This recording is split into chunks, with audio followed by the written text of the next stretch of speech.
How do you get your team to want to keep going? And this all goes back to creating trust and loyalty on a team. And the way you create that trust and loyalty is by making sure that every single member of your team knows you care about them as a person, not caring about them as a job function, but as a person. I'm going to take you off the mountain for a moment and take you to Arnold Schwarzenegger campaign headquarters in 2003 in Santa Monica when Arnold was running for governor of California. So I was fortunate enough to serve as deputy finance director for him during his campaign for governor. And he taught me one of the greatest leadership lessons that anyone has ever taught me when it comes to building trust and loyalty on a team. And I was a very junior staffer. Deputy finance director sounds like a fancy title, but I was very junior. He had a lot of political veterans on his team and well-known people in the industry and a lot of people working on the campaign. Well, a few days into the campaign, he walked by me in the hallway and he said, "How's our mountain climber doing today?"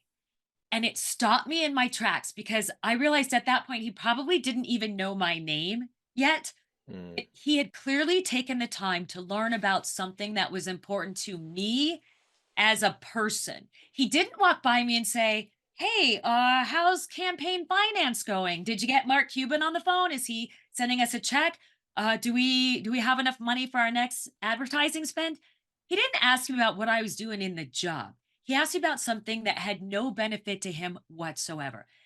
That gave me the impression that if he took the time to get to know something about me, a junior staffer, he knew something about every single person that was working for oh, him. wow. That is what made me feel important to him. That is what made me feel like I wanted to work late at night. I wanted to work on the weekends. I wanted to do everything I could do to get this guy elected because he built that trust and loyalty. And so it's the same thing on a mountain. It's the same thing in real estate. It's the same thing in any industry that you're in when you work with a team of people. And by the way, your team is your work team, your team is your family, your team are the people in your community. You're part of lots of teams. If you make sure those people know you care about them as individuals, that's what gets them to keep going Mm. during the toughest of times.